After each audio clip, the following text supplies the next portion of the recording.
Who's who in Ukraine's new government? Has Russia really been stopped outside Pokrovsk? And what happens if a country is legally obligated to arrest a visiting dictator, but doesn't? This is week 132 of Russia's full-scale invasion of Ukraine. I'm Anna Belokur, reporting to you from Kyiv, and I'll be taking you through the top 3 stories from Ukraine this week. The Ukrainian government underwent a major reshuffle this week, the largest since the start of the full-scale invasion, with the resignation of Foreign Minister Dmytro Kuleba coming as a notable surprise to many. The reshuffle is occurring at a tense point in the war, when President Zelensky insists that the government is desperately in need of new energy. Critics say, however, that the reshuffle is actually a way for the presidential office to consolidate power by appointing people to these positions who are straightforwardly loyal to Zelensky and the presidential office head, Andriy Yermak. Among the other notable resignations were Strategic Industries Minister Alexander Kamyshin, Justice Minister Denys Malyuska, and the Deputy Prime Ministers for Reintegration of Temporarily Occupied Territories and European and Euro-Atlantic integration. Not all of these people left outright, with some being reassigned to other roles within the government or the presidential office. Although there were rumors that Prime Minister Denis Shmyhal could be on the chopping block as well, he has remained, which kind of makes sense. If they replace him now, it would require replacing the entire cabinet, and there isn't a precedent for doing that under martial law, so we can expect Shmyhal to stick around. This reshuffle isn't entirely unprecedented. Similar spates of resignations have occurred before in Ukraine's government, and there have been rumors of Kuleba's departure since early this year. It was also rumored that he would be replaced by his deputy, Andrei Sybiha, who did in fact step into the role, so no surprise upsets or backstabbing there.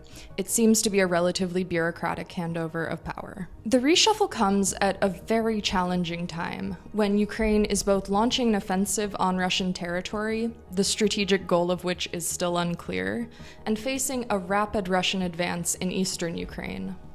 Russian missile strikes have been increasing in frequency across the entire country, leading to energy blackouts and general terror among civilians. As rumors of peace talks seem to have died down for now, the reshuffle has drawn criticism for its timing as Ukraine braces for what is predicted to be a difficult third winter during full-scale war.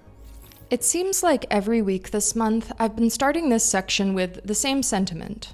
The Kursk incursion is still pushing forwards, which many consider a victory for Ukraine, but Russia is continuing to advance at an alarming pace in the east of Ukraine, while raining down seemingly endless attacks on civilians across the country.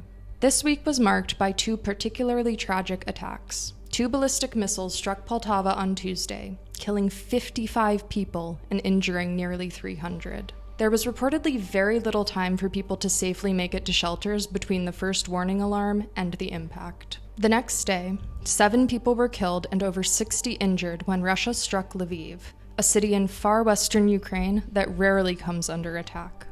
Particularly heartbreaking about the Lviv attack is the fact that a family of 5 was inside one of the buildings that was hit, killing the mother and 3 daughters and leaving only the father alive.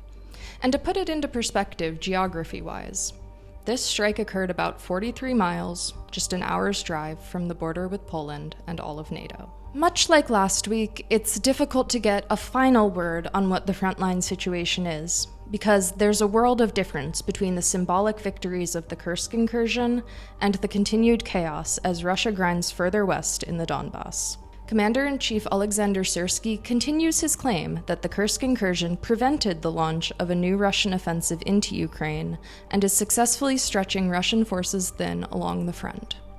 Zelensky claimed that up to 60,000 Russian troops have been redeployed to Kursk, and that the Russian advances in Donetsk Oblast have slowed as a result of this redistribution. Syrsky said late this week that the advance towards Pokrovsk has been stopped by Ukrainian troops, addressing deep concerns about what would happen to the rest of the Donbass if this strategic city fell under full Russian control. Like Chasiv Yar and Toretsk, Pokrovsk has become a target for Russians looking for a foothold. These small cities by themselves won't determine the outcomes of the war, but could provide Russia with just enough of a position to advance quickly and do serious damage if they're given any other advantage. Like, for example, if another US aid package stalls in Congress for months. This is how Ukraine lost Avdiivka earlier this year.